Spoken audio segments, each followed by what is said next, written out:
University of Wisconsin at Oshkosh. Probably about maybe 1992, a ways back. I was having a conversation with a student on campus. I shared the gospel with him. He was mad that I told him he needed to accept Jesus in order to be saved. He thought it was enough to do a few good works and he could get into heaven by being a good person. It bumped his religious system, which was pseudo-Christianity.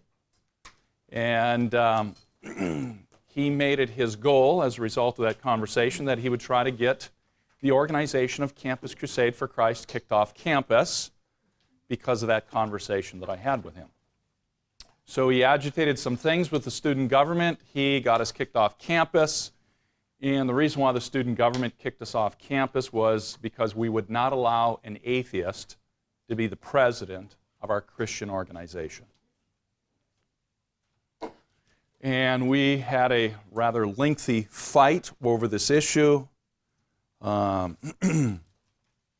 We had a petition that we had signed by students. The student government constitution said if we got 400 students to sign a petition, that would force a vote to evaluate, any proposal you want on the campus. So we actually got 500 signatures, including many signatures from atheists on campus, that supported us being a student organization on campus. The atheists thought it was absurd that it should be a requirement that a Christian organization allow for an atheist president. I asked the student government group if it was a requirement that fraternities allow a woman to be their executive president of their fraternity, or if it was in the bylaws of the student government that sororities had to allow a fraternity guy to be the president of the organization, or that a ultra-conservative Republican would be allowed to be the head of the Young Democrats on campus, or that a Young Democrat would be allowed to be the president of the conservative Republican group on campus, of which they said no to all of my examples. And I said to them, well, you're discriminating. You're discriminating against men and women and Democrats and Republicans. You're being so intolerant of them. They didn't buy my argument. One discussion with the student government group, one of the student senators raised the issue of whether or not they, as a student government group, had to obey the Constitution of the United States. They thought they were above the Constitution of the United States. They were totally autonomous. They're totally irrational, thinking such a thought. Eventually, we got recognized as a student group again. The student government group almost got dissolved because of their absurdities. Were they being tolerant? Were they being tolerant of Campus Crusade for Christ? No, they weren't being tolerant at all. But they thought that they had invented the word of tolerance, the concept of it. Today in our culture, tolerance is extremely intolerant. So we could almost rename this session tonight in talking about the intolerance of tolerance. The intolerance of a wrong view of tolerance. So our objectives on your page: to critique positive and negative tolerance and analyze the basis for tolerance. For the new tolerance, there is no basis for it. It's like feet planted in midair. This is session 5, first page of it. Number 2, to understand the cultural misunderstanding of judging and the proper biblical basis. I was having a discussion with the head elder from one of the churches that I was a member of when I was back in Michigan. This was like 2 summers ago. And my brother-in-law, we were having a conflict because one of the former elders of the church cheated my brother out of $1 million. And my brother was trying to go through a process of confronting this guy. The church was unwilling to confront this man in his sin. And in this little powwow between the head elder, my brother-in-law, and myself, my brother-in-law says, well, I know it's not right for us to judge. To which I interjected and said, there is no such statement in the Word of God. There is no such concept. You are misinformed. But this has permeated our Christian subculture in America. Most of you have bought the lie that it's wrong to judge somebody. You actually think that's a positive value. Maybe you've been sucked into the ethos of the culture. The most famous verse that every non-Christian in America knows what it says. He doesn't know what part of the Bible it's in. He doesn't know its context. He has never read it in his lifetime. It's not John 3:16. It's not Psalm 23, the Lord is my shepherd. It's Matthew 7:1. Judge not, lest you too be judged. But it's ranked out of its culture, not its culture, it's jerked out of its context.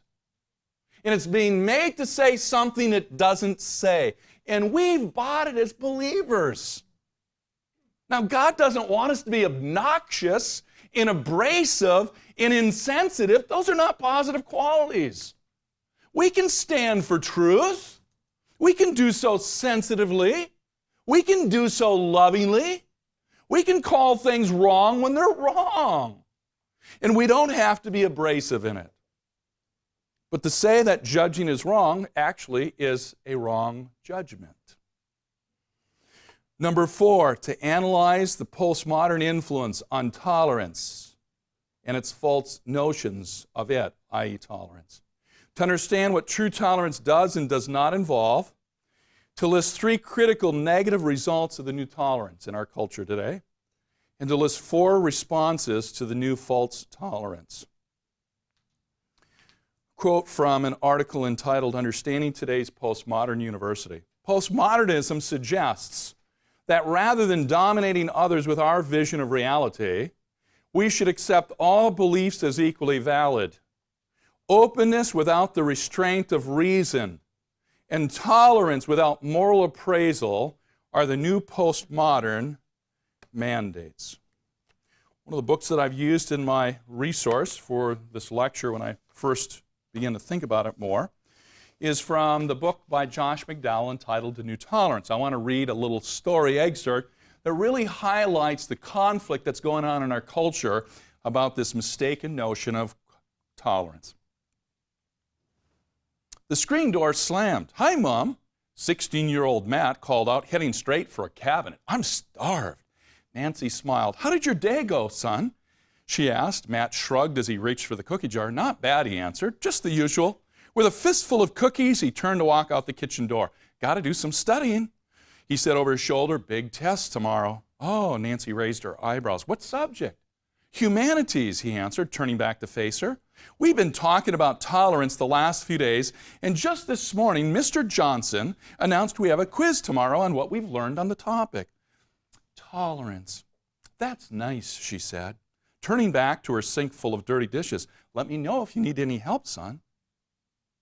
That Saturday, Nancy and her husband Chuck enlisted Matt for fall yard cleanup. As they raked and bagged leaves, their neighbor Jim walked over to them. "When you're finished there, I've got another lawn for you to rake," Jim said, smiling and nodding towards his own yard. They all laughed as Matt shook his head. "No thanks, one lawn is enough for me." "Seriously, Chuck," Jim said, "I was wondering if I could borrow your leaf blower on Monday. I've got the day off and I'm going to make it a yard work day." "Sure, no problem, but you've got Monday off?" "How come Monday?" "Well, it's Gay Pride Day," Jim explained. "We're getting the day off." "You're kidding me. They're shutting down the office for the gay parade?" "Well, management is pretty sensitive to things like that these days. Of course, it's not my thing personally," Jim added quickly, "but I'm glad for the time off." Chuck shook his head. "I can't believe it. Makes you wonder what this world is coming to." "Live and let live, that's what I say," Jim said. Chuck raised his hands. "Oh, don't get me wrong. I'm not opposed to them personally. I just don't like them pushing their lifestyle and the rest of society with their red ribbons and gay parades and gay rights agenda." "Yeah," Jim said, "but did you ever stop to think that if more people had accepted them for who they are, maybe they wouldn't have to push so hard?" "Wait a minute," Chuck countered.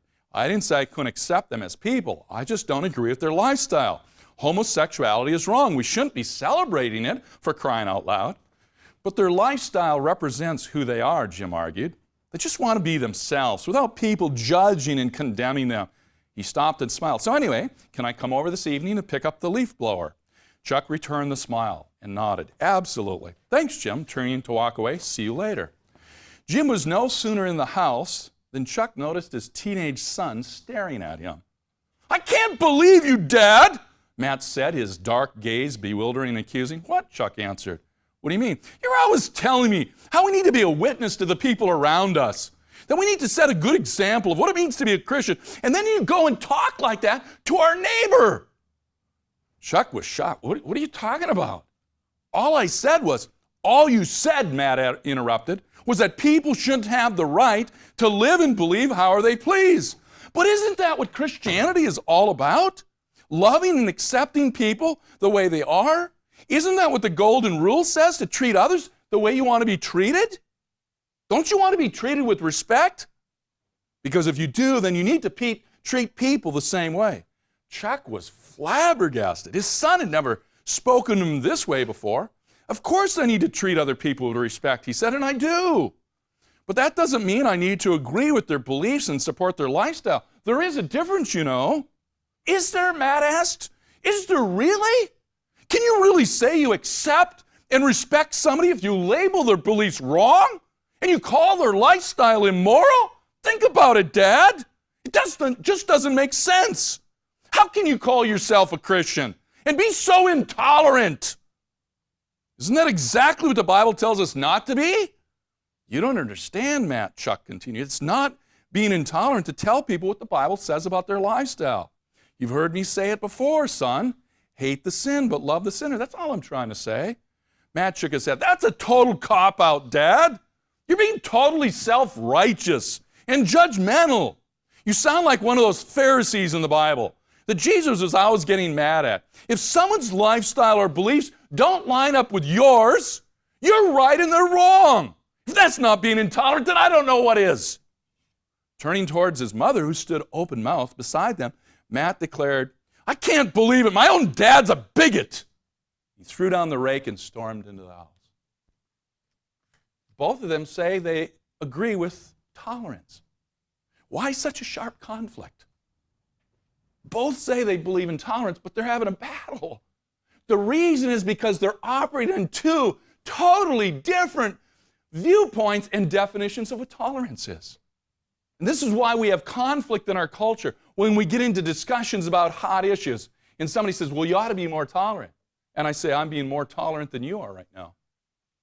And they don't understand what's going on because they don't understand that they have two very different definitions. Let's look at them. Letter A. One word, but two meanings. First one, negative or traditional tolerance. Tolerance is the posture and cordial effort to understand another's beliefs, practices, and habits without necessarily sharing or accepting them. So true tolerance is understand, but disagree. I understand your viewpoint. I will take the time to examine it, to listen to you, to comprehend it, to have you have a sense that I've listened to you and heard you out, but I still disagree with you. So I told you the story, but it bears repeating because it illustrates it very well. My lecture at Ohio University, and the guy that was the head of the local witchcraft organization there in the city. During the Q&A time, gets up and he says, John, I want to publicly thank you for representing my viewpoints as a witch accurately in your lecture tonight. Thank you. Did he feel that I understood and represented his viewpoint accurately? He said so, yes, of course. Do I agree with him? No, not in the least bit. I find very little about his worldview redeeming and consistent with reality. Did I tell my audience that I disagreed with witchcraft? Absolutely. Did I tell them definitively? Absolutely. Did they understand that I disagreed? Absolutely. But did I understand his viewpoint? You bet I did. I understand, but I disagree. I was being truly tolerant in the fullest sense of the word. Because true tolerance seeks to understand. But tolerance also means that I disagree. And as we'll learn tonight, if I don't disagree, tolerance is not possible. Tolerance implies and demands disagreement. Otherwise, there's no reason, there's nothing for me to tolerate. Second word, positive or the new tolerance. Tolerance is the posture and cordial effort to understand another's beliefs, practices, and habits, and to accept them as equally valid approaches to life. Page 2. Some quotes dealing with the new tolerance. Philip Bernil, chairman of the University of Washington Task Force on gay, bisexual, lesbian, and transgender issues, as quoted by the Seattle Post-Intelligencer, declares, quote, "The overall thrust of the task force report is that we have to move beyond issues of tolerance and even beyond just mere acceptance to a condition of affirming, to actually affirm and celebrate the diversity that gay, bisexual, and transgender people bring to the university." So now the new tolerance is being defined even further. It's not enough to understand the position. You have to agree with the position. But understanding and agreement is not enough. You have to approve of it. You have to celebrate it. And if you don't celebrate it, then you have the worst label ever put upon you in human history. You're intolerant. It used to be the race card, used to be the worst thing you can say about somebody. Oh, you're just a racist. And that's the worst thing you could say to somebody. Now the worst thing you can say is, you're intolerant. That's the worst thing now. So when people don't want to deal with you, when people want to marginalize you, they just flip out the intolerant card. Because then they don't have to listen to you. They don't have to consider what you think. They don't have to evaluate the truth content of your proposition. They just marginalize you. All under the guise of, you're being intolerant. And if you're being intolerant, we don't have to tolerate you. My. So this new rule applies to everybody except for them. Man, isn't that tolerant? Everybody's got to play by this rule except for them. Wow, that's so big of you. So fair of you. Another quote, next one in your notes. Tolerance. The doctrine in vogue is that all opinions are equal. Each one has its point, and all should be respected or praised. That is to say, there is no rational way to discern between them, end quote. Thomas Hemblock, former vice president of Lambda Chi Alpha fraternity. I used to be very involved with this fraternity. Never joined it, but I was very involved. The definition of the new tolerance is that every individual's beliefs, values, lifestyle, and perception of truth claims are equal. There is no hierarchy of truth, and I guess your statement isn't true either, is it, Thomas? Your beliefs and my beliefs are equal. I think my beliefs are superior to yours. So how can they be equal? And all truth is relative, really. So then I guess I shouldn't listen to anything you just said because it doesn't apply to me since it's relative. It only applies to you. Josh McDowell observes this new tolerance in saying, in order to be truly tolerant, they say, you must give your approval, your endorsement, your sincere support to their beliefs and behaviors. The goal of the new tolerance is to force all others to approve. And that's not very tolerant, is it?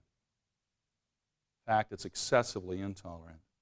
The new tolerance says if you don't approve of a person's lifestyle, then you really don't love the person. But this tactic blurs the issue in an attempt at manipulation and rhetoric. And postmodernism adds fuel to the fire. Because postmodernism doesn't believe in objective truth. So they have to resort to rhetoric and manipulation and power games to get their goals accomplished. So here's a thought. There's nothing positive about positive tolerance. There is nothing positive about positive tolerance. One of my students a couple years ago wrote this in one of her papers. I thought it was a good statement. She said, to fail to understand their view would be arrogant and prideful.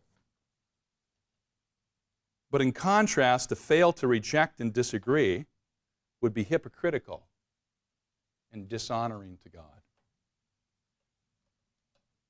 Traditional tolerance. Quote from Paul Copan from your book. Contrary to popular definitions, true tolerance means putting up with error, not accepting of all views. We don't tolerate what we approve of. By definition, what we tolerate is what we disapprove of or what we believe to be false and erroneous. I maybe shared with you the humorous little thing about food. Did I share about broccoli with you in class? I don't like broccoli. I hate broccoli. I don't like to eat little green trees. I don't do green trees, okay? I don't like the stuff.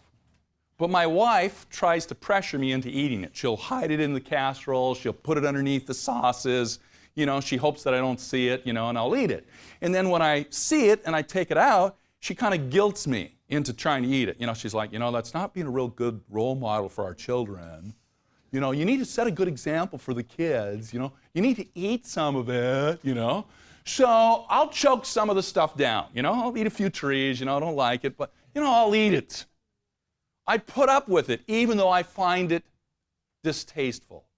Even though I don't like it, okay, sweetheart, I'll pacify you, I'll eat some of it, okay, fine. I tolerate. But mint chocolate chip ice cream I don't tolerate because it's my favorite flavor. So I'd be happy if I ate a half a gallon of, you know, mint chocolate chip ice cream for dinner. Heck, with the rest of the potatoes and stuff, I'll just eat ice cream. That wouldn't bother me one bit. I love ice cream. I don't tolerate it. I don't put up with it. I love it. You only have to tolerate what you find distasteful or disagreeable or things that you don't think are true or good or healthy or moral or virtuous. Those things you have to put up with sometimes in our culture and our society. So tolerance, when it's applied, means there's something that you disagree with, something that you find distasteful. So when people say, you need to be tolerant, you need to totally accept my viewpoint, that's impossible to do. That's an oxymoron. If I agree with you, no tolerance is possible. Because tolerance says that there's some point that we disagree on that we don't think is accurate, or I don't think is accurate. Tolerance applies only to persons, but never to truth. Intolerance applies only to truth, but never to persons. Tolerance applies to the erring, intolerance to the err. When your math professor puts on the board 2 + 2 = 4, and you, if he puts it on a test and you put down 5, he's going to mark it wrong. He's not being intolerant towards you, but he is being intolerant towards your wrong answer. And that's appropriate. True tolerance grants people the right to dissent. Another quote from John Gray. Tolerance is unavoidably and inherently judgmental. When we tolerate a practice, a belief, or a character trait, we let something be that we judge to be undesirable, false, or at least inferior. Our toleration expresses the conviction that despite its badness, the object of toleration should be left alone. This is in truth the very idea of toleration, as it is practiced in things great and small. So it is that our toleration of our friends' vices make them no less vices in our eyes. Rather, our toleration presupposes that they are vices. End quote. Thought. There's nothing negative about negative tolerance. There's nothing negative about negative tolerance. Tolerance is a virtue in personal relationships, but tolerance related to falsity and error is a travesty. It's not a virtuous thing. Some myths people believe about tolerance. It's wrong to judge others. No, it's not wrong to judge others. In fact, most of the time it's quite appropriate. You know, give your credit card to a thief? You're going to give your car keys to somebody who's totally inebriated and completely drunk? Are you going to date a guy, gals, that just wants to go to bed with you? He could care less about you as a person? You need to make judgments, evaluations on what's appropriate, healthy, positive, real, true, virtuous. Second, to judge somebody is intolerant. Our organization getting kicked off campus, Campus Crusade and other Christian organizations have gotten kicked off a lot of campuses because the student culture and the student government is highly intolerant. They want everybody to believe exactly how they believe, and if anybody deviates from it, all hell is going to break loose. And they're going to crucify anybody that challenges their particular viewpoint. So, University of Wisconsin at Oshkosh is one of many, many examples of Christian organizations that have gotten booted off of campus. So at Oshkosh, they were saying, their paradigm was this. They said, you are discriminating against people, Campus Crusade. You are not allowing an atheist to be the president of your organization. You are practicing discrimination. So I said to the student body vice president that it was part of the student government, I said, I'm going to take your job next year. I'm going to kick your butt out of the vice president position. I'm going to take your job from you. He said, you can't do that. I said, why not? He said, because you're not a student. I said, you're discriminatory. You're discriminating against me. He says, no, we have qualifications. Oh, so when it's applied to me, it's discrimination. But when it's applied to you, it's qualifications. So the word changes based upon whether you're looking at me or I'm looking at you. You change the verbiage of the words. Culture does this all the time. If you think that children in the womb are human beings and you're in favor of preserving their life, you're referred to as anti-abortionists. But the person that believes that it's legitimate to terminate the pregnancy and to kill the child, they're called pro-choice. Most editors of newspapers in this country have sent letters. This is in Cal Thomas's book. If you're a writer and you refer to that movement as pro-life, you will get fired. Don't you dare refer to them as that. You're to refer to them as anti-abortionists. Is that how they refer to themselves? No, they refer to themselves as pro-life because they believe life is sacred. Not just life in the womb, but all life is sacred. Not just that, but the impoverished and the marginalized and the poor and the disadvantaged, they're all of high value because God made them. So I told him, I said, you're being discriminatory. You're requiring me to be a student? To be able to be student body president? I have to be a student? You're discriminating. And he's like, oh no, that's qualifications. Well, you know, we have qualifications for our Christian organization. We feel that the president of a Christian organization should be a Christian. And that's called qualifications, not discrimination. How you frame the debate will lose or win the debate before you have the debate. I was at the University of Maryland, Q&A time. One of the writers for the newspaper, I wish I had this thing on tape or video.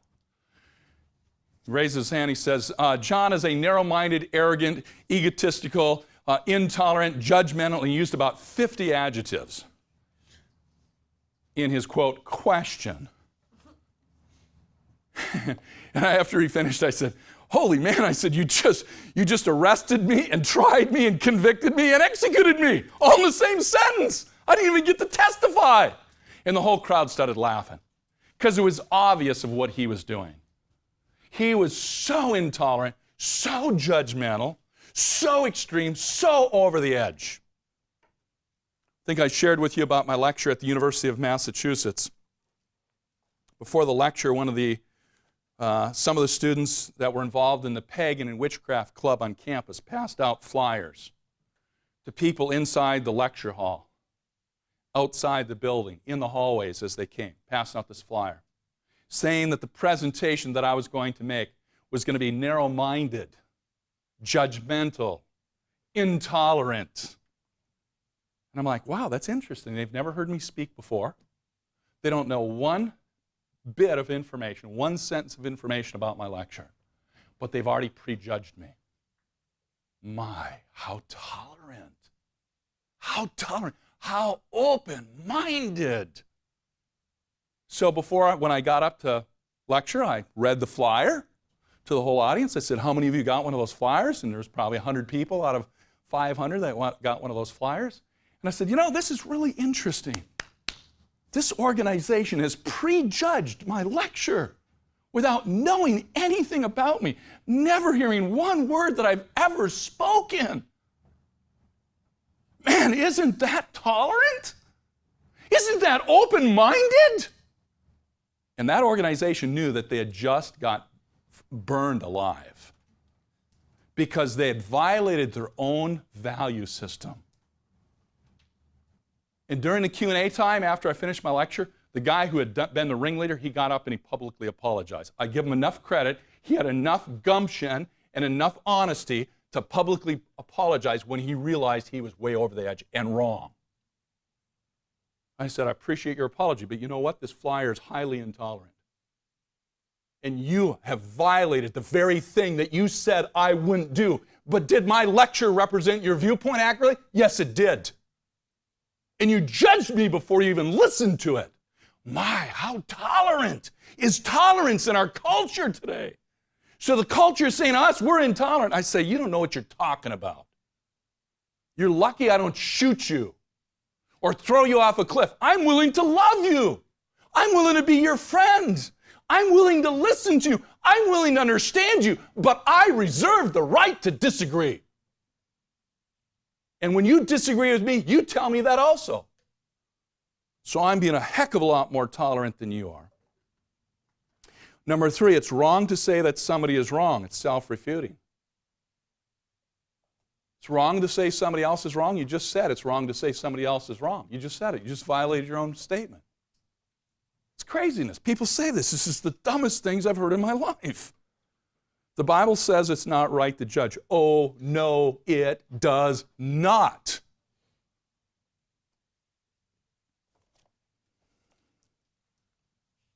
So, some of your papers. I have the rest of them corrected. I want to read some of them. Excerpts. How can you, this is a question that's being raised. How can you ascribe to a religion where God hates gay people so much? On the contrary, the God of Christianity died a brutal criminal's death so that homosexuals could spend eternity with him. I think this question, one I have gotten before, is really a pathos-charged version of the following. Pathos is compassion, the word for compassion. Give me your reasons other than just the Bible says so for viewing homosexuality as a sin. I would cite the natural order of the world. Each species has its own habitat, its own jurisdiction, which it does not stray from. Each species mates with its own species with extremely rare exceptions.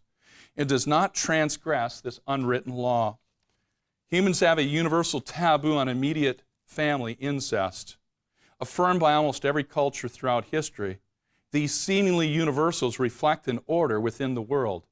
God values this created order and punishes transgressors of it. For example, the Nephilim in Genesis 5.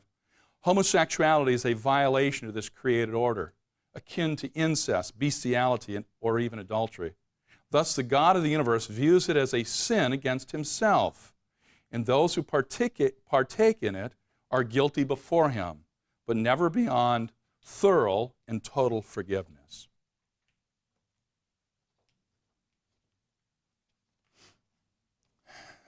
Another one.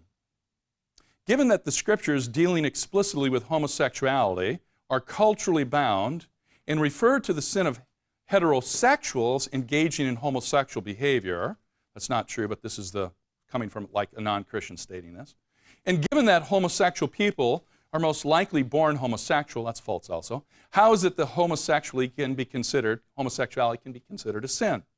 This question is multifaceted, and so I begin to deal with it by asking, where does the questioner's question is coming from? Is the questioner a decidedly homosexual person, or does he or she have friends or family that are homosexual people? Or is the person merely interested in others being able to freely pursue their constitutional rights? I would seek to reveal the motivation for the question. This would change my response. However, because the above question does not reveal the questioner's motives and is addressing homosexuality in general, I would begin by unpacking the two premises and their implications, then move on to the answer of the concluding question. To answer the concluding question. The first premise is that Scripture's words concerning homosexuality are culturally bound and refer to heterosexuals engaging in homosexual behavior. That's false. This implies that these verses pertaining to homosexuality explicitly no longer apply today because what they meant in their historical context is not what they mean in our contemporary context. The questioner also implies that if he or she knows the culturally unbound meaning of the texts referring to homosexuality, namely that it would be wrong or sinful for a heterosexual person to engage in a homosexual lifestyle. They further imply that it would not be sinful for a homosexual person who is probably born as a homosexual person to engage in homosexual behavior. First, the simple answer is that given that sin is anything that is inconsistent with God's character, the potential for a person to be born as a homosexual person does not disqualify homosexuality as sin. That's true. If homosexuality were inconsistent with God's character, it would be sinful. The question attempts to place God in the position of being the perpetrator and the homosexual person in the position of being the victim. It states, God made me this way. He cannot fault me for being who I am. In fact, He is bound by His character to love me for who I am. This is inaccurate. We must take responsibility for our sin, even when our original sin takes place in Adam, our representative head. Therefore, we must realize that we deserve God's wrath by nature of our first birth. And that includes the fact that we must be punished for any number of our nature's expression of that sinfulness. Second, the presupposition that flaws the hermeneutic in the current question is the belief that humans are righteous if they act consistently with their own character makeup. However, the reality is that we are righteous only if we act in accord with God's character. Therefore, the question must be reworded to ask, is homosexuality consistent with God's character? Much more can be said, should be said, but I will leave it there for now. And another one. One of the biggest questions I have about my faith is the question of homosexuality, specifically homosexual relationships. I know what the Bible says about it and that it is wrong, but what gets me the most about it is I honestly feel that there are very functional, loving homosexual relationships in the world, evidenced from people in the media as well as people I have known in my life. My comment for that was maybe, loving relationships, maybe depending upon how you define the words, functional and loving, because God has a definition for what constitutes love. And it's not just strong feelings towards anything or anyone or any particular type of activity. If somebody wants to have sex with a 12-year-old and they say, well, it's just because I love them a lot. In fact, the word pedophile means literally love of children. So does that mean it's okay, just as long as they have a lot of love in their heart, to have sex with children? Does that make it right? And the entire culture says unanimously to that question, no, it does not make it right. I just cannot seem to quite understand why God would consider it sinful, particularly because I think it does have the ability to create something He believes to be good. Two comments. It's sinful. Well, why would God consider it sinful? Because it is. It's a radical departure both from His nature and His design plan. But maybe it creates something good. Maybe, but this might avoid the central issue. Is it morally good? Not does it produce something morally good, but is the act in and of itself, or the behavior in and of itself, is it morally good, is the more critical question. Bad things can produce some results. Rape can result in a godly child. Example, Tim Tebow. So does that mean that rape is good? Because this rape resulted in Tim Tebow? Does that make it good? And we say, well, John, of course not. Of course not. Well, these examples prove conclusively, Simply because some positive results come from something doesn't mean the means by which to get there is morally acceptable or good. Growing up in the Bay Area under the influence of radically liberal teachers and fellow friends, I've always had a very broad and encompassing view of tolerance. My question is it logically consistent and biblically consistent view of tolerance, or just a cultural paradigm? This has only been magnified by the fact that I've spent my entire adolescence and teenage years in the theater. You can only imagine that those two things would do in shaping the way I thought. I can imagine it. Perhaps the single story that caused the most confusion when I first started questioning homosexuality in the Bible, as it continues to confuse, is one that my mother told me. One of her close friends confessed that her husband had come out to her. As a Christian, he struggled with his sexual discovery and prayed constantly about it, trying to suppress these things he knew to be wrong. However, after wrestling with the question for a long time, he finally could not handle the strain. It was causing him any longer, and he ended up killing himself. This story breaks my heart. I wrote, it breaks my heart too.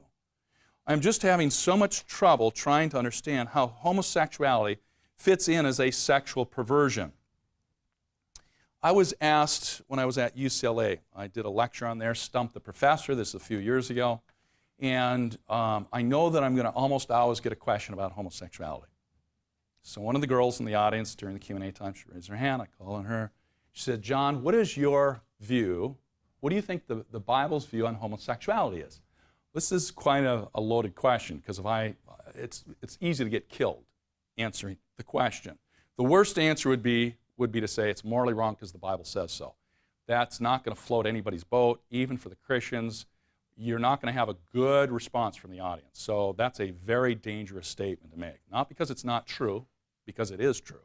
So I said to her, because I've handled the question quite a few times in lots of different places, I said to her, I don't think it's the best option. And then I went on to another question. Next question, please. Next question. And I knew she was going to come back to it because that's too short of an answer and she wants to kind of follow up on it. But it gave me about 10 minutes to think about the question, analyze my audience to see how much I could say and how I should say it. So 10 minutes later, she didn't, disappoint me. She came back. She said, John, I want to take up that question again. You said homosexuality is not the best option. What do you mean? What do you mean by that? Well, why isn't it the best option? I said, well,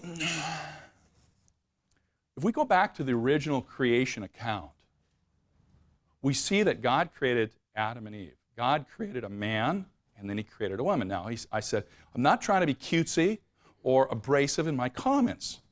God did not create Adam, and then he created 3 guys, 3 girls, and he said, Adam, you can take one of each, you can take 3, you can take, one, a guy, whatever you want, whatever turns your fantasy on, whatever lights your fire, Adam, you can pick whatever one you want.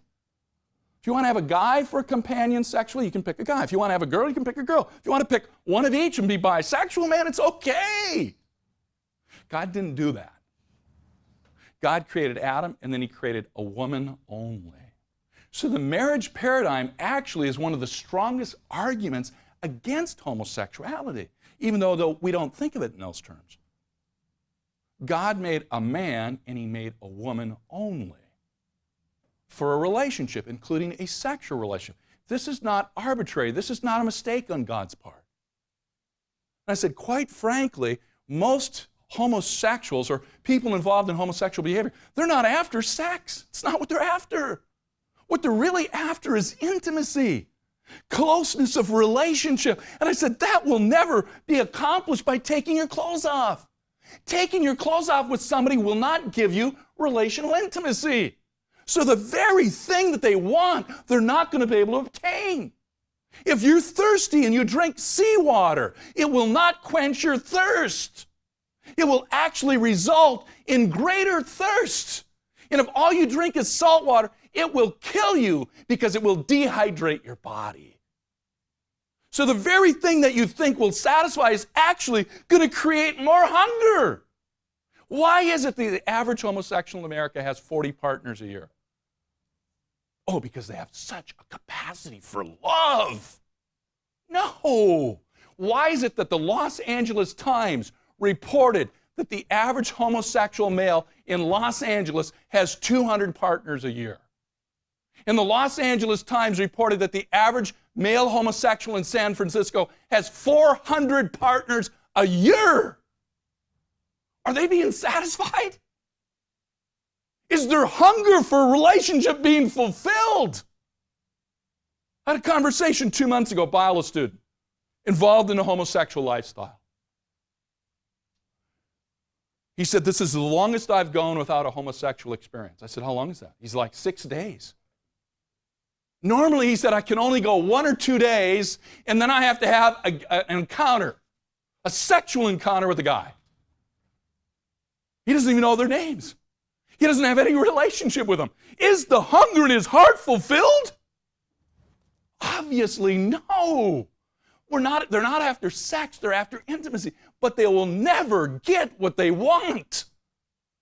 So are we doing them a favor by affirming their lifestyle? It's like somebody who's dying of cancer because they smoke cigarettes, so we buy them a pack of Lucky Strikes. Here, enjoy it. It's craziness. I'm trying to understand how homosexuality fits in as a sexual perversion and what it really means in the eyes of God. And Paul's argument, Romans chapter 1, 23 and following, actually is an argument from natural theology. Paul does not quote the Old Testament scriptures. His entire argument against homosexuality is one from natural theology. So, this key for my Ford Escape, because of its structure, it defines a certain level of function because of its structure. Its structure gives us insight to how this thing is to be used. Because it has a key, there's a slot to which it fits into. The male penis has been designed for a vagina, not for a butt or anything else. Its structure defines its functional use. So I would argue from that basis, natural function, which that's one of the arguments that J.P. Moreland uses in this discussion. Second, nature itself, Paul's argument, Romans chapter 1. Nature itself tells you that it's abnormal. It's not normal for a guy to get together with a guy and have sex. It's not normal. One, it doesn't work. Plumbing doesn't fit. It doesn't produce children. And one of the purposes for sexual union is procreation, the production of children. So from a Darwinian evolution standpoint, of which your sheet will deal with on this topic, this does not confer a functional advantage to the species, does it? Because it results in premature death, no reproduction. So if there were a gay gene, which there's not, but if there were, Darwinian evolution would have eliminated it 100 million years ago. Because it doesn't confer a functional advantage. So you cannot argue consistently from a naturalistic argument. It's just natural. It's just a gene. It's the way we're made. Darwinian evolution is going to argue against that quite strongly. So, onward. I wrestle with it because it seems to be the most complex of the sins that God has laid out for us. There are underlying emotions that I feel run deep, deeper than those of other sins, because it probably is the biggest one that caused a rift in identity, true, and it is especially unique in its potential to cultivate love. I would disagree with that. I don't think it's love. I think it's lust. This leads me to my second question, which is that of gay marriages. Prop 8 happened in the midst of my struggles to understand homosexuality in a Christian context. I found myself in the tension of realizing it was a sin and wondering what the loving thing to do was. I remember telling my dad that I thought they ought to be able to marry. I disagree. Because as Christians, we should be loving and fair. So, if pedophiles want to have sex with lots of kids, then we should allow them to do so too, right? In order to be fair, right? Everybody gets the same treatment, right? That's fair. Maybe, but that's not just, that's not true, that's not virtuous, it's not good, it's not right, it's not biblical. But it would be fair. Whatever anybody wants to do sexually, you can do. If you want to kill people and have sex with dead bodies, I know of a person that was convicted of that. There's quite a few people out there that would do that. Does that mean we should allow that? Because that's kind of their personal gig. Should we be fair to allow everybody to practice the particular sexual ethic that they want? Well, the answer is clearly no. It didn't seem right to me that two people who love each other and want to commit their lives to each other can't, simply because of their sexual orientation. Sexual orientation misses the point. Is it morally acceptable? That's the better question. Is it morally acceptable? Is it good? Is it good individually? Is it good corporately? Is it good for the society? Is it good for the country? No, it's not. You can't marry your mother. You're not allowed to marry your first cousin. In fact, in California and most states, it's a felony. If you marry your first cousin, you can be put into jail 25 years to life in California. Well, shouldn't I have the right to marry whoever I want? Based upon anything? Sex, orientation, gender, relationship? Shouldn't I have the right? And the answer is clearly no. This is not in the best interest of the individual, the society, the country, and it's not morally right. America was built on the virtues that all people should be treated equally. They are, and receive their rights. So why not homosexuals? Rights are always limited, and rights are never absolute. Do I have a right to stand up in a crowded movie theater and shout fire when there is no fire? I have freedom of speech, right? Should be able to say whatever I want to say, right?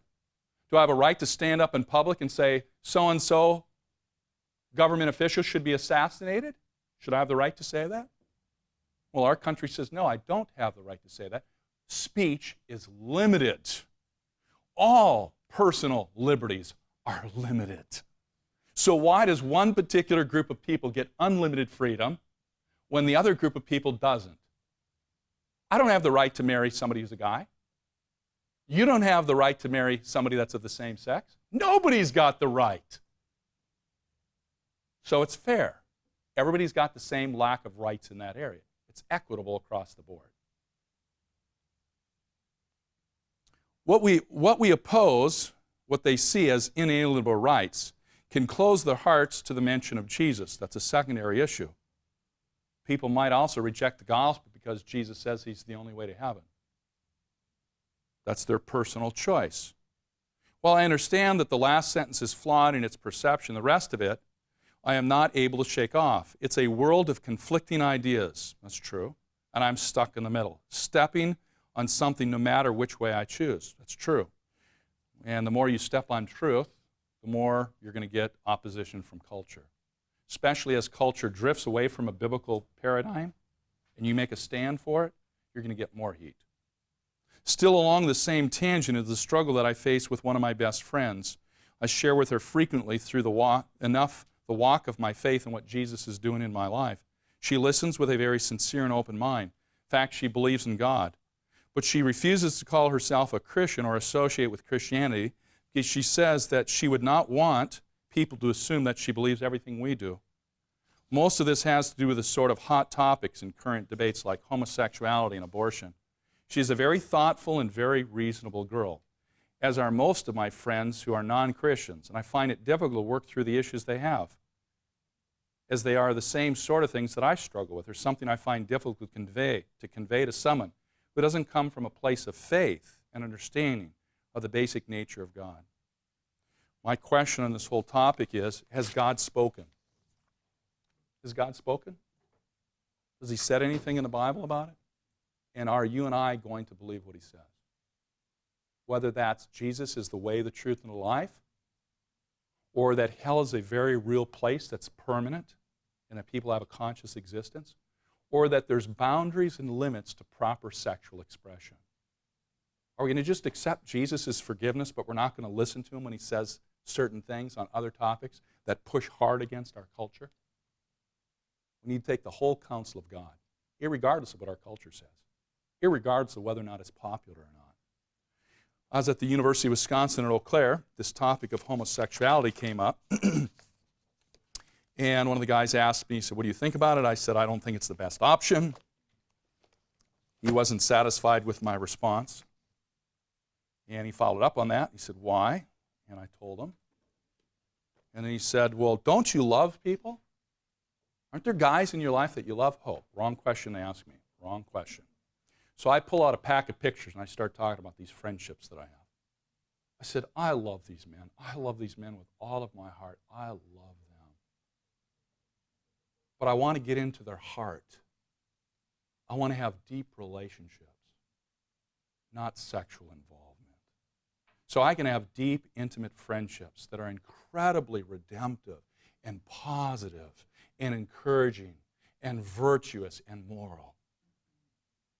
But I can have those without sexual involvement.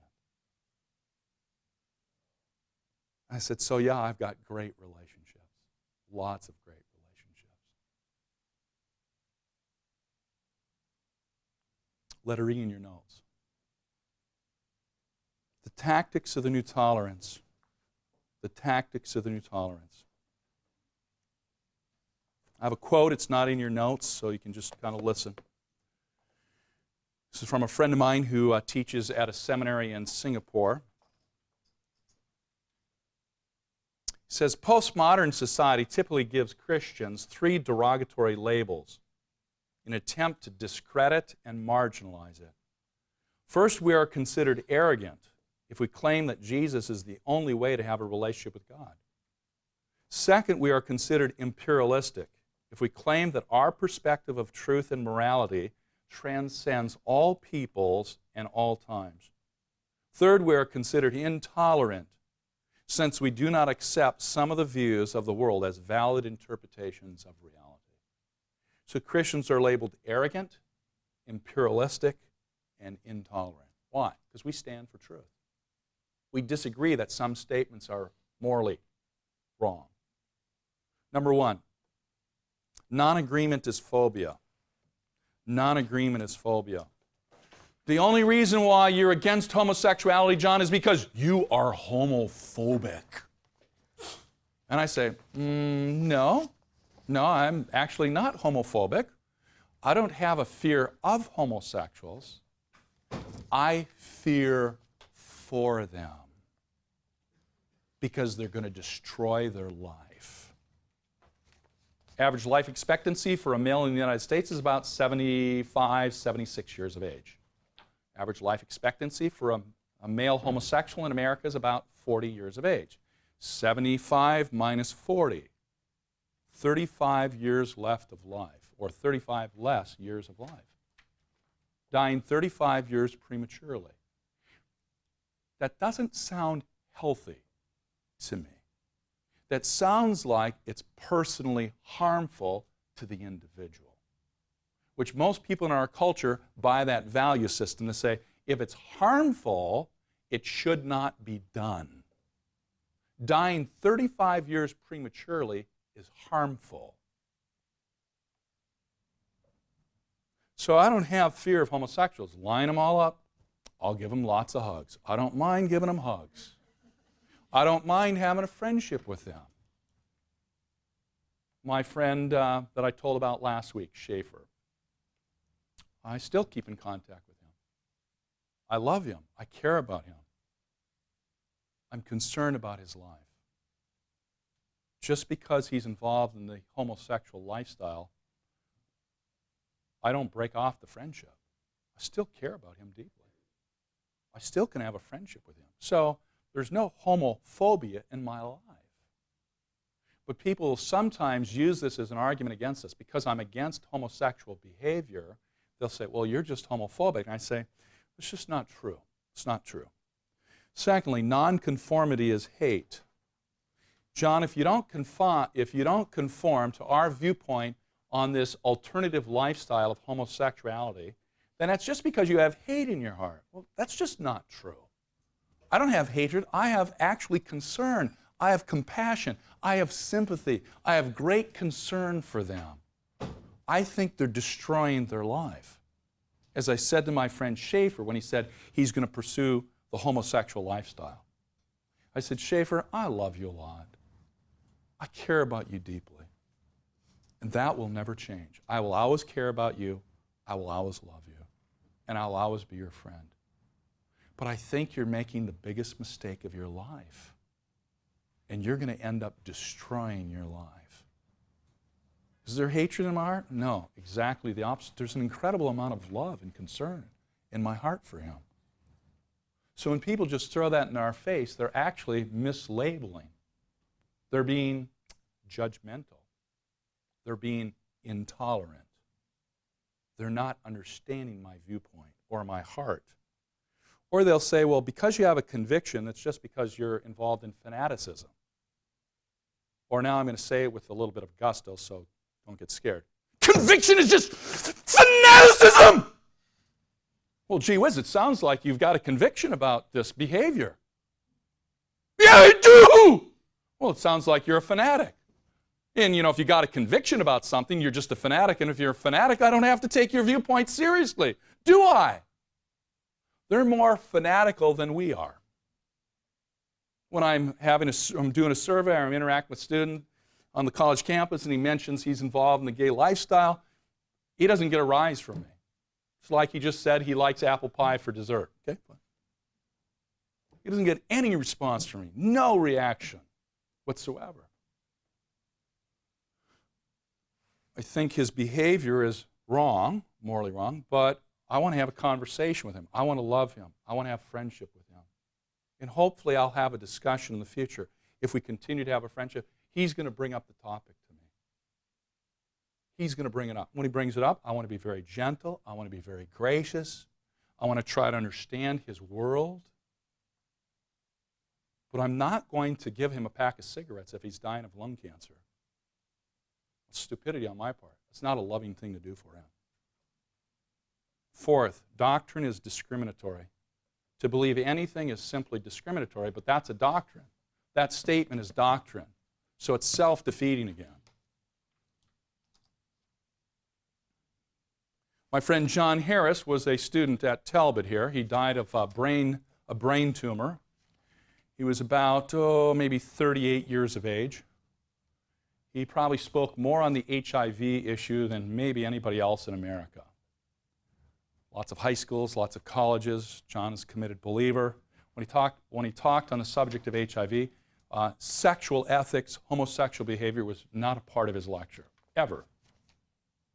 That wasn't the discussion point. It wasn't the way to kind of get at the gay, lesbian lobby and pound them. He didn't mention it. He was concerned about the medical issues revolved around HIV and behavior that is uncontrolled, unwise. But he never talked specifically about homosexuality, ever in his lecture. When he was at State University of New York at Buffalo, a group of gay activists poured an HIV-tainted bucket of urine over his head as he's walking through the parking lot. My, that's very tolerant, don't you think? It's very tolerant. When he was at Ohio State, Queer Nation and ACT UP, two homosexual groups, burst into his lecture before he could start with bullhorns and started screaming and yelling at him and cussing at him. My, how tolerant. So incredibly tolerant. So John wrote on an overhead projector, he said, fill out the 3x5 card with your name and address. I'll send you a copy of my lecture on cassette. And he was writing down on that overhead. After ACT UP and Queer Nation actually kind of settled down a little bit, he said, you guys have done me a great favor tonight. There's only 500 people at this lecture tonight. But I'm going to send a copy of my lecture tape to every one of these 500 people. And 10 people are going to listen to that tape instead of just one. So instead of 500 people hearing my lecture tonight, you've made it possible for 5,000 people to hear my lecture tonight. I want to personally thank you for helping get my message out tonight. Queer Nation and ACT UP. Tolerant? They're not even willing to have another person's viewpoint heard. But they think they invented the word tolerance. No, they didn't. And they don't know a proper definition of the word tolerance. As Josh McDowell writes, we humans prefer applying ethics to other people rather than ourselves. You got the cartoons that I passed out that depict some of what we're talking about with judging and with the issue of tolerance. The 4 cartoons, the non sequitur. Non sequitur is the statement means the conclusion does not logically follow from the data that's being presented. That's what that word means. So I was in the courtroom. Thankfully, I wasn't on trial. But I was seated as a juror, and when I was seated as a juror, one individual that was seated also, they proceeded to ask questions of each juror, they always do, to try to filter the jury pool. And the judge asked this one individual, he said, juror number 11, would you be able to render a verdict in this trial if you are seated as a jurist? And he says, well, Your Honor, I'm a Christian, and I don't think it's really right for us to judge. I thought, this is going to be fun. I'm going to see where this non-Christian, secular judge is going to go with this one. Because this is a value in the culture, but now you got a little problem because you're smack dab in the middle of a courtroom. What do they do in the court of law? What do judges do? They judge. So he says, I'm a Christian, I don't think it's right to judge. And I'm like, I wish I could have this on video. This would be so good.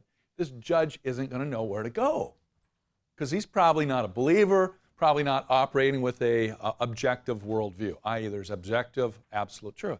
So the judge starts, poo-pooing. He's like, well, we're not judging whether this guy is a good person. We're not judging whether he's a bad person. I'm like, bull. You're not judging whether he's a good or bad person. Hello?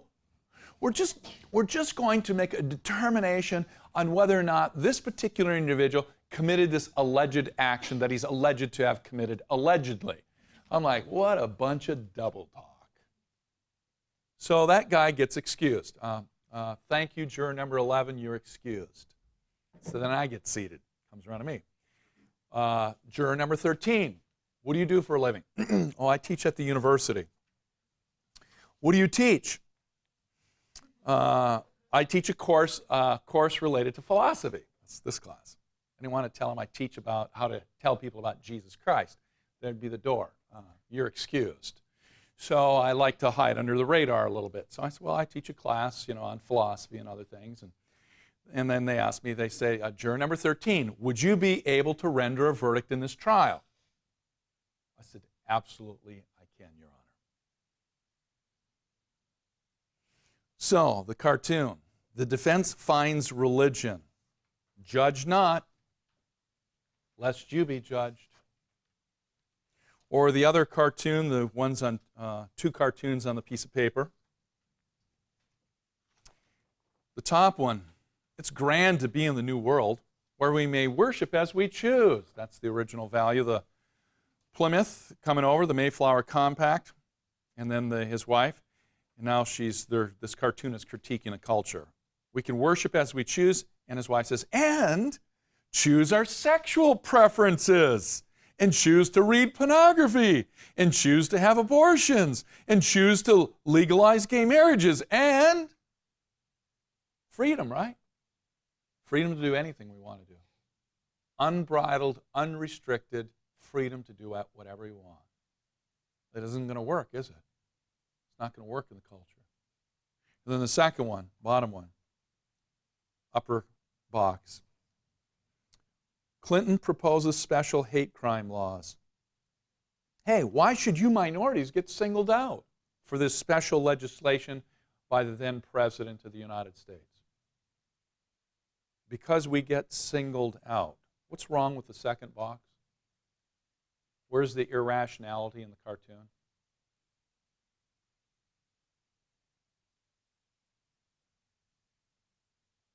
Killed for being black. Killed for being Arab. Killed for being a Jew. What are those categories? Ethnicities. And then they slip something in that's incongruent and irrational. Killed for being gay, like it's an ethnicity. They're playing fast and loose with rationality. It's not a rational argument. It might persuade, but it is not a rational argument.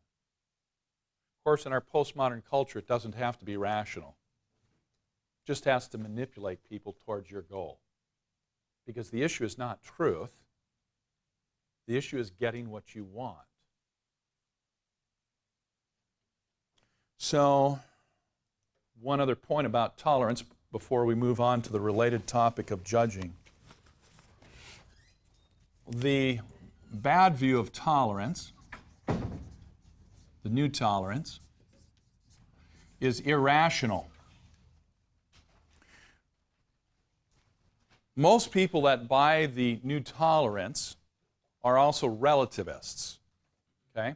Relativism says there is no transcultural value. Relativism says there is no transcultural values. So, the most intolerant group, in my personal opinion, is the homosexual lobby in America. They are the most intolerant group that I have ever studied, been exposed to, or thought about. They are incredibly intolerant. So, we'll take the homosexual lobbyists. I don't mean political lobbyists, I mean cultural lobbyists. The homosexual community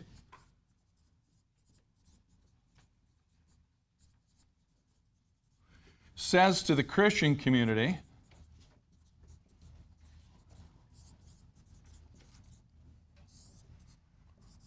you should be tolerant of us. Now, what they mean by tolerance is not a biblical or ethical definition of tolerance. It's the new tolerance.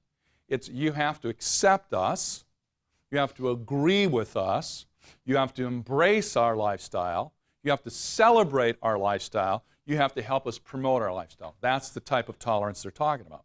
But if relativism were true, relativism says there is no transcultural values. There are no transcultural values. This statement from the homosexual community to any other community, including the Christian community, you should be tolerant of us, this statement is a moral absolute. This statement is a transcultural statement. But relativism says there is no transcultural values.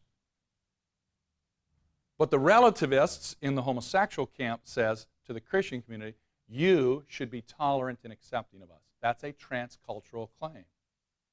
How can you have a transcultural claim when there are no transcultural values? It's impossible to have a transcultural statement, logically, if there are no transcultural values. So if the homosexual lobby believes that relativism is true, they have no foundation for any view of tolerance, especially their view of tolerance. The only thing that will give you a view of tolerance is absolute truth. Because absolute truth says there are transcultural values. But now you're going to have to look to absolute truth to define what is a virtuous, ethical, logically consistent, internally coherent view of tolerance. And you will not get the new tolerance definition from relativism or from absolutism. You cannot get that definition. So the new tolerance is absolutely incoherent, irrational, inconsistent, foundationless. But that's the thing that's being communicated in our culture. A close cousin is a wrong view of judging that we as Christians unfortunately have bought into. Letter F, to judge or to not judge is not the question. How would you respond to the following situations? Situation number one, your best friend from home confides in you that he's been involved in sexual experimentation with young boys, 12, 13-year-old boys. He wants to know what you think about his pedophilia activity. You tell him that he should not be doing it. You're judging his actions, aren't you? To judge his actions is okay, or to judge his actions is wrong. Which is it? Situation number 2, you're walking down the sidewalk on a secular campus and you see a racially mixed couple with their arms around each other. You overhear a student make a racial slam on how disappointed and displeased they are with this situation. You find yourself thinking about how insensitive that racial remark was and how intolerant this student's comments were. You're judging his comments, aren't you? You're judging them to be bad, aren't you? Is your judgment of him okay? Or is your judgment of him wrong? University of Redlands, not too long ago, somebody wrote a racial epitaph on somebody's whiteboard on their dorm door. The university had a meltdown over that racial epitaph that was put on the whiteboard on somebody's door. Aren't they judging the person who wrote that epitaph on that board? Aren't they judging? Most universities have a sexual awareness seminar for incoming freshmen. They do it at the University of Redlands. I've threatened my students that I'm going to go to it. And when they talk about sexual harassment and rape, I want to raise my hand and say, why is it wrong? Aren't you being intolerant? Aren't you being judgmental of men that just want to have sex freely with whomever they deem? Aren't you being judgmental? And my students are saying, oh, please, please, please, please don't do that, John. Because I'm putting myself in a valueless relative culture that champions toleration, a toleration that is from the pit of hell, a toleration that is incoherent, inconsistent, morally wrong, foundationless, and in actuality is actually highly intolerant. Aren't you being intolerant of the rapist? Aren't you being intolerant of the racist? So how do we make a determination when we should tolerate something and when we should not tolerate something? Because our culture doesn't want to tolerate racism. Our culture doesn't want to tolerate rape. Our culture doesn't want to tolerate pedophilia. But on what basis? What basis do we make that determination? Majority vote? Consensus? Or do we make the decision based upon truth? Because the Word of God says there's certain things we shouldn't tolerate because they're morally wrong, irregardless of what the culture thinks. 1941, the U.S. Supreme Court decided if you're Japanese American, we're going to put you into a concentration camp in Arizona for 3 years. We're going to take away your property. We're going to deprive you of constitutional rights because we determined it. Or in 1858, if you're a black person, you're 3/5 of a person. Does majority rule make it right? Does legislation make it right? Or is there a higher standard called God and the Bible to determine what's right or wrong? Situation number 3, it's going on as we speak. You visit an African tribe during a female circumcision ritual and observe a teenage girl receiving a clitorectomy. You complain about the barbaric act to your tour guide. She points out that your cultural values are being imposed on this situation, and you need to be more tolerant of other people's values. To judge that practice is okay to judge it? Or is it wrong for you to judge another culture? See the conflict? See the tension? You can talk to people that are radical feminists. They don't believe God exists, some of them. They don't believe in absolute truth. You give them this situation, they are up in arms. They want to change that culture in a foreign land. And they're right. They should want to change it. But you have no reason to want to change it or to be motivated or justified in changing it if there is no absolute truth.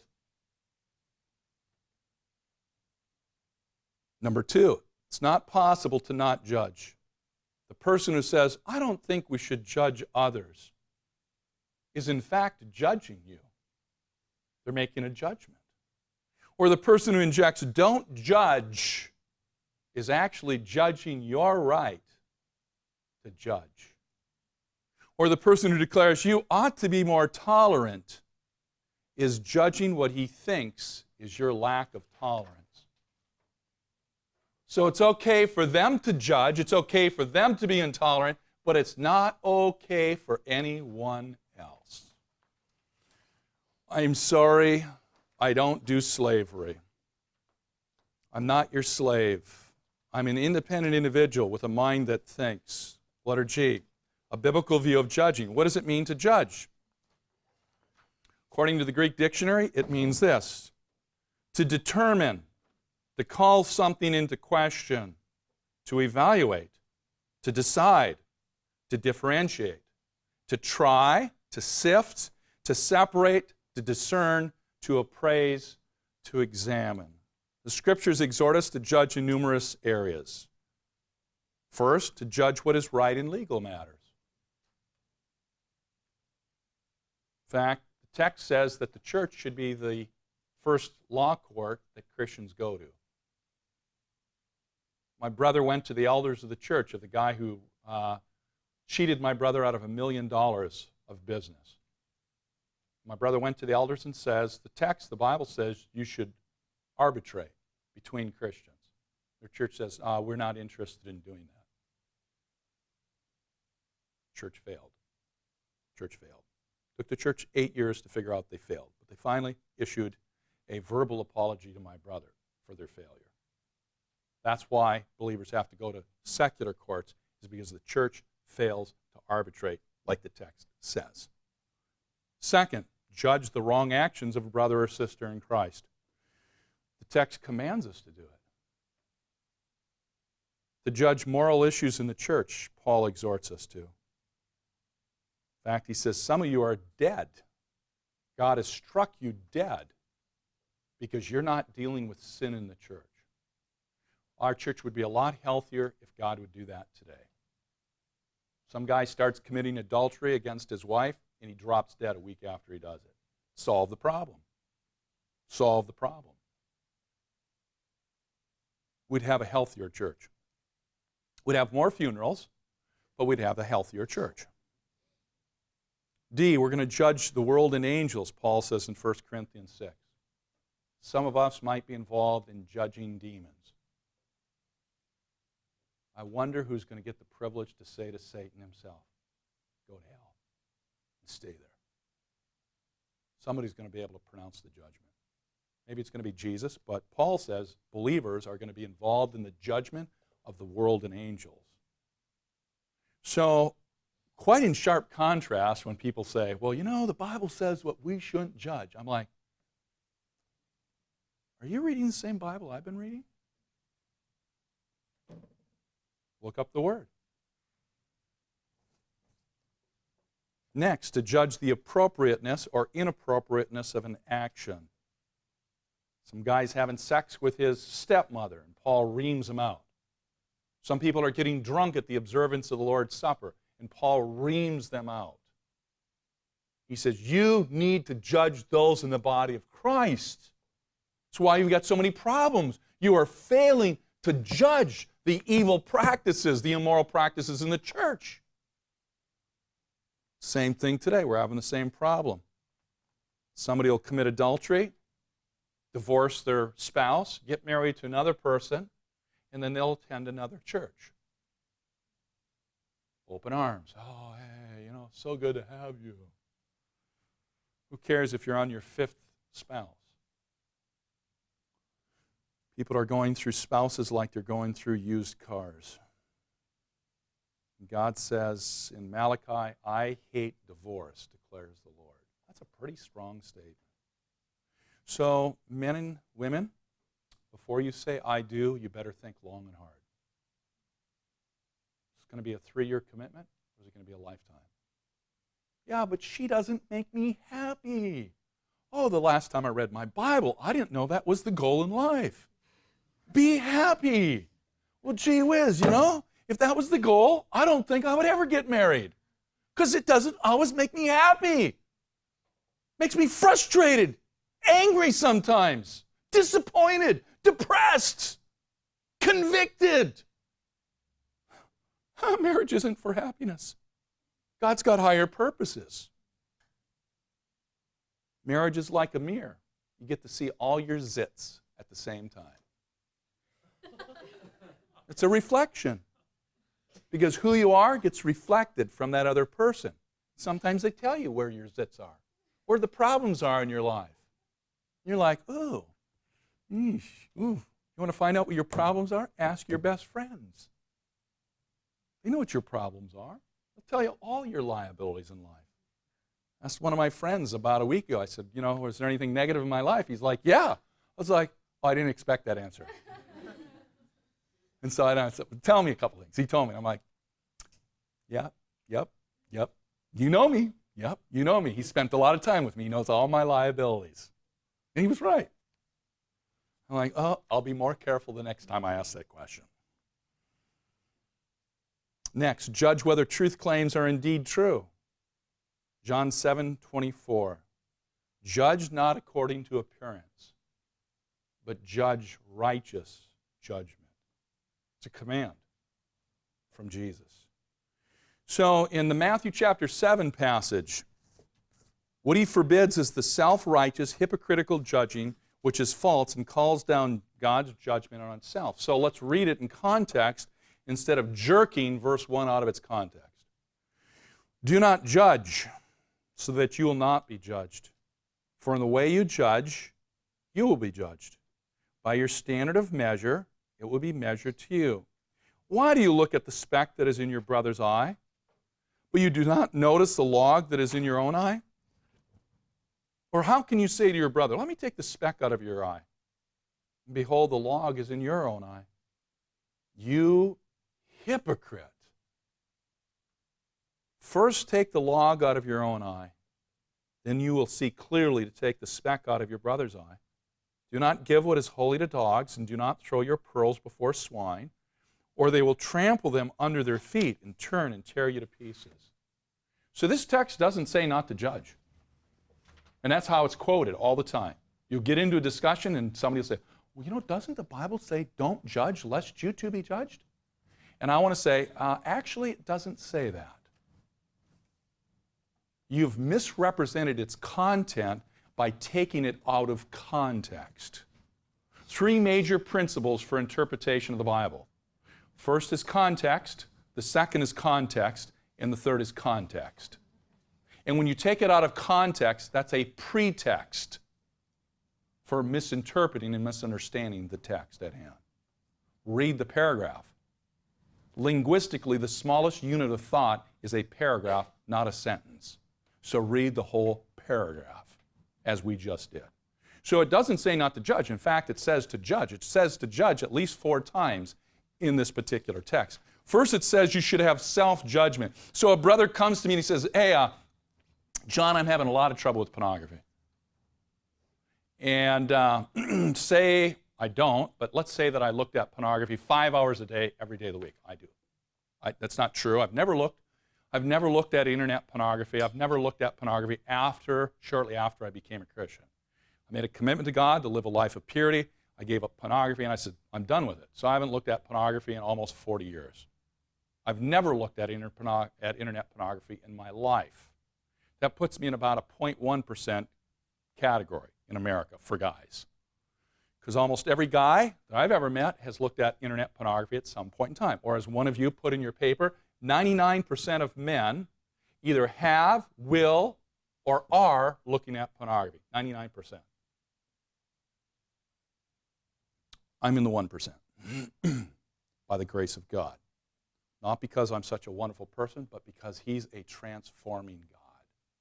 And He can give us the power to make right choices. I don't get the credit, He gets the credit, but I get the benefits. That's exciting. So the text says, so this brother comes to me and says, hey, I'm having a problem with pornography. I look at it once a week for 10 minutes. And I look at it every single day, 5 hours a day. I got a bigger problem than he's got. So the text says, John, you ought to self-evaluate your problem first. Maybe I said to him, bro, you need to help me, not me help you. I got a bigger problem than you. I'm a bigger sinner than you are. I've got a raging problem. You got a tiny problem. I got a gigantic problem. I need help. So I admit my fault. It says, how can you say to your brother, let me take the speck out of your eye, a little speck of dust.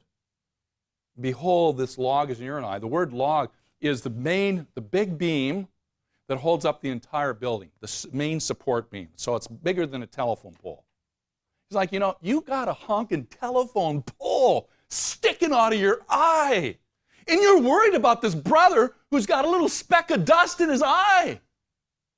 Anybody wear contacts? When you get a little speck in your eye, it's nasty. It hurts. I wear contacts. You get something and you're like, oh, no. Oh, feels like somebody just dumped gravel into my eyeball, I got to get that thing out. It hurts. It is an irritation. God says, hey, before you take the speck out of your brother's eye, why don't you take the honking telephone pole out of your eye? So it says you should self-judge before you judge others. That's healthy. Because when you self-judge, you have an air of humility. You have humility. And when you have humility, you can actually be more compassionate towards your brother or sister. You can have gentleness. One of my friends says to me every time we interact that I have to give him some strong content at times. Recently I said to one of my bros, I said, bro, I love you a lot. I'm so committed to you. I said, bro, but I have to say something to you that's going to be really strong. I don't mean it to hurt you. I'm not saying it to hurt you. But, bro, you're a hypocrite. You're a hypocrite. You have a double standard. You say one thing, but you do the exact opposite. I said, I don't say that to hurt you because I care about you deeply. And he says to me almost anytime we have a kind of a serious discussion about issues in his life, he says to me, you're very gentle with me. You're very gentle. Well, I want to be because I love him. I care about him. And when I self-judge, I got problems. I'm not perfect. I have struggles. And when I self-judge, it cultivates an air of humility in my life. As Augustine said, there go I, except for the grace of God. It's the grace of God that has transformed my life.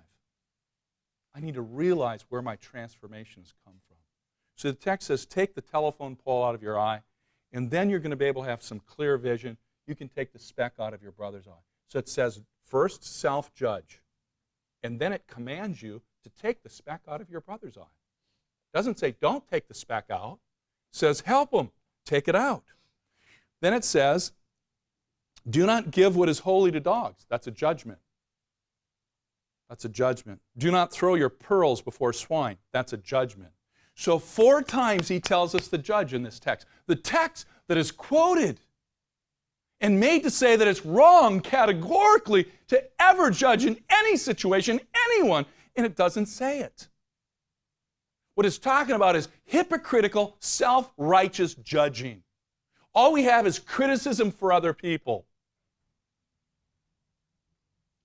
Friend in my life wrote me a rather lengthy letter recently, picking out every fault they could find in my life. Most of it I thought was false and unkind.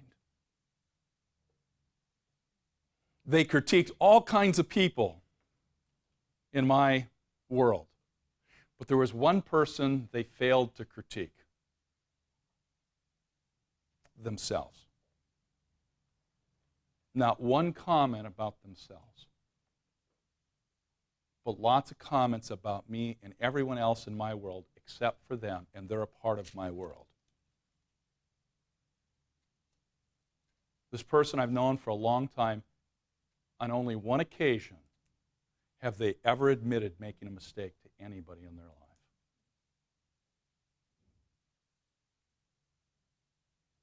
And that was because of duress and pressure. They have never said on their own initiative, I was wrong. Will you forgive me? Everybody else has got the problems, not them.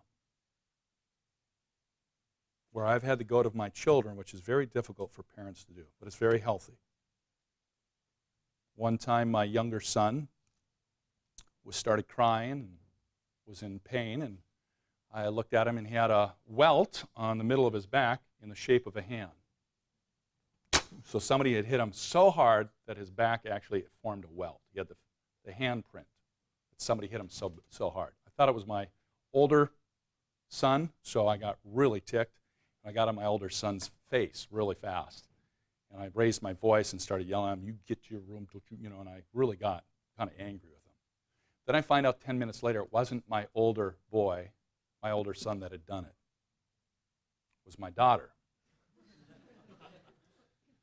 So I had to go to my older son and apologize. Say, I'm sorry, Nathan, that I've wrongly accused you. That wasn't right for me to do that. Will you forgive me? Yes, Papa, I forgive you. It's very humbling, very healthy, especially for parents. Parents make mistakes. They should go to their children and apologize. Lots of parents have a difficult time doing that. So the main points of the passage: judging but thinking you will not be judged is an error. Thinking you should not be judged by your own standards. Evaluating others before you evaluate yourself. Correcting others before you correct yourself. Not judging what should and should not be given out. Did he mean that all manner of judging is absolutely and without qualification forbidden? It is clear that no such wholesale condemnation of forming an opinion about a person and expressing it can have been intended. What are the ramifications of the new tolerance? Number one, the decay of truth. You have a blank there, the decay of truth. Philosopher Francis Schaeffer, 20, 30 years ahead of his time, said if there is no absolute moral standard, then no one can say in a final sense that anything is right or wrong. By absolute, we mean that which provides a final or ultimate standard. If there is no absolute beyond man's ideas, then there is no final appeal to judge between individuals and groups whose moral judgments conflict. We are merely left with conflicting opinions, end quote. Don't try this next scenario at home or in your culture. You'll get killed if you do. I was walking down the hall, Fletcher Hall, University of Wisconsin at Oshkosh, quite a few years ago. One of the RAs that I knew on a casual basis, I was taking a drink on the fountain in the hallway, and he saw me, came out. He's very cordial, and we were starting to talk a little bit. And he said, John, I have a question for you. I said, yeah, go ahead. He said, what is Campus Crusade's viewpoint on homosexuality? I said, well, it's the biblical point of view. And he's like, okay, but what's the biblical point of view? I said, well, it's wrong. And, I knew that wasn't going to go over really overly positive, making such a, horrendously intolerant, judgmental statement about something moral. So I knew I was going to get a reaction. I got a little bit of reaction, not too hard, but he's like, but he played the culture well. And he said, well, don't you think you ought to be tolerant of their lifestyle? I said, well, I'll tell you what. I'm just hypothetical. I'm not serious, but just hypothetically speaking. I'll make you a deal. If they tolerate my lifestyle, I'll tolerate their lifestyle. He's like, well, what's your lifestyle? I said, I'm a homosexual killer. And that's the way God made me. That's the way I'm genetically. Are you willing to tolerate my lifestyle? Now, because of his worldview, he could not say to me that that's wrong, because he doesn't believe in an absolute truth. All things are relative. So he has nowhere to go with my statement. He can't say to me, that's not wrong. He can say to me, he doesn't prefer that particular lifestyle. Because if he says it's wrong, he's going to be intolerant, right? If he says it's wrong, he's going to be judging me, right? And based upon his erroneous, faulty relativism in his worldview, he is silent in my claim. So why not? Given relativism, why not? Why not? There is no answer to the question if you're in a relativistic system. But we're not in a relative system. We've got a God that exists. We've got revelation that transcends all culture. We've got a God who has spoken to the issues of today.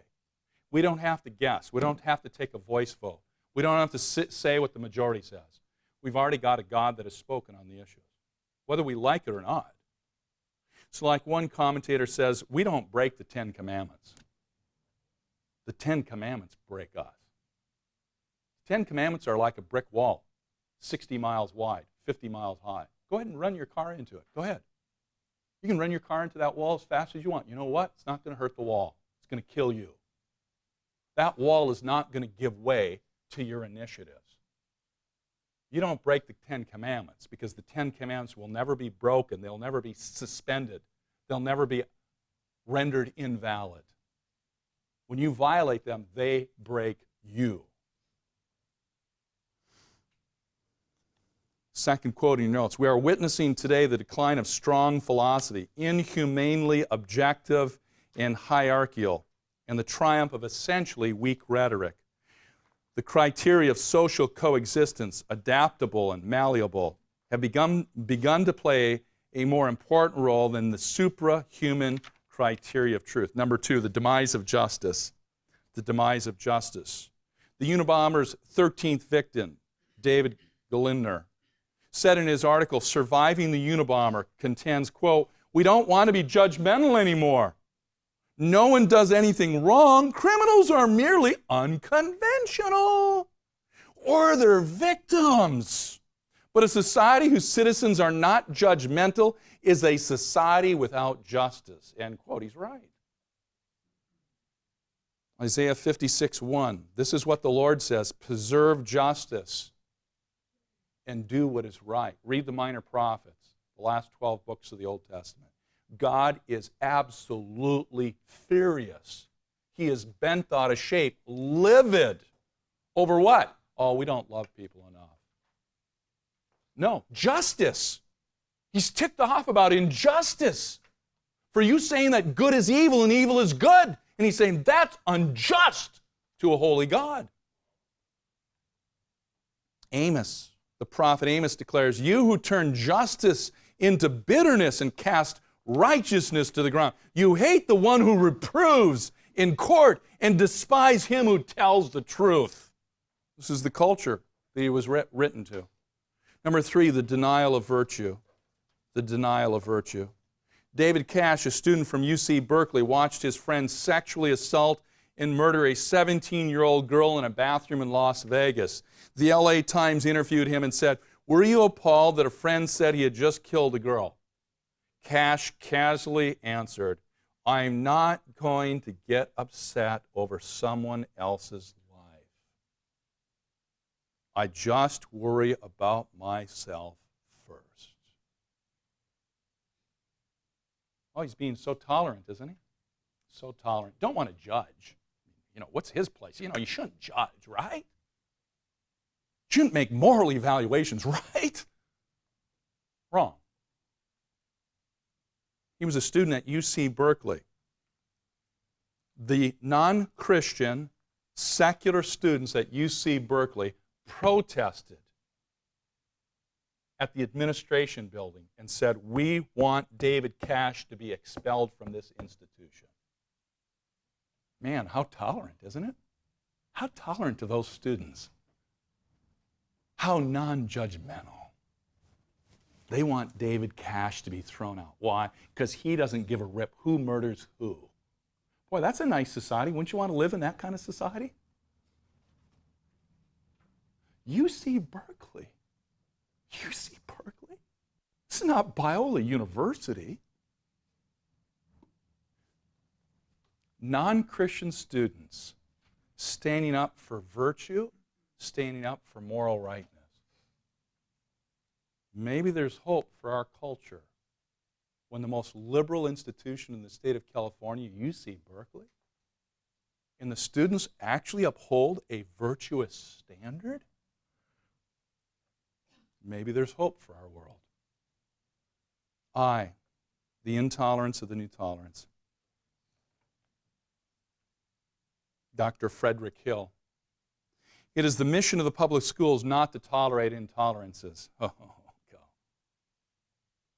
Our idea, Leslie Amore, our idea is that to be a virtuous citizen is to be the one who tolerates everything except intolerance. The self-accepting principle. This applies to everybody but us. It's nice. Or the UN Declaration. Tolerance involves the rejection of dogmatism and absolutism, but that statement is dogmatic and absolute. They're violating the very thing that they're saying. My friend Steve Pappas, who now is in Milwaukee with Campus Crusade, but when this took place in 1994, he was the campus director for Campus Crusade for Christ at Northern Illinois University. Campus Crusade had run an article in the student newspaper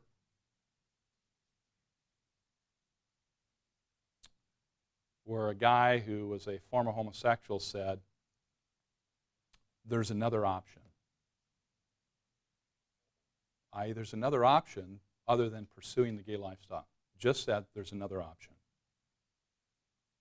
Campus Crusade for Christ got booted off that campus within 4 hours of that ad running in the student newspaper. Letters to the editor were filled with hatred. Hatred with the letters to the editor. There's another option. My, how tolerant our culture is. You're not allowed to express an opinion other than the reigning paradigm in the culture. They have a right to critique everybody else and to judge everybody else, but you have no right to disagree. That's not tolerant. In fact, it's intolerant. True tolerance grants one the right to disagree. True tolerance grants one the right to disagree. And if you don't give me the right to disagree with you, you are not tolerant. And the thing that should determine what we tolerate, what we don't tolerate, is absolute truth. Do we tolerate racism and rape? No. Why? It's morally wrong. Do we tolerate people of other religious beliefs? Yes. Do we tolerate lies and untruths? No. Do we kill the people that perpetrate them? No. We love them. We're willing to have friendship with them. Do we accept them as leaders in our church to propagate truth and lies? No, we do not. John says in 1st, 2nd, and 3rd John, judge those that are heretics and false teachers. Don't give them a place in the church to teach. Last page. What true tolerance involves? Number one, true tolerance, it means or involves seeking to understand. We should seek to understand another person's viewpoint. Seeking to understand. That means we have to listen. We have to ask questions. That's okay. That's good. It's good for us. Number two, respecting the legitimate rights of others. Respecting the legitimate. Some rights are not legitimate because they're immoral. Is it a legitimate right to have a religion other than mine? Yes. Is it a legitimate right to murder? No. To kill, to rob banks? No. To sexually be involved with children? No, it's not a legitimate right. It's an unlegitimate right. To pursue homosexuality? It's not a legitimate right. To get married to a same-sex person? It is not a legitimate right. If we have time, we'll talk next week after the test about positive and negative rights. There's a big difference. Number three, living in peace with those that differ with you. Living in peace with those that differ with you.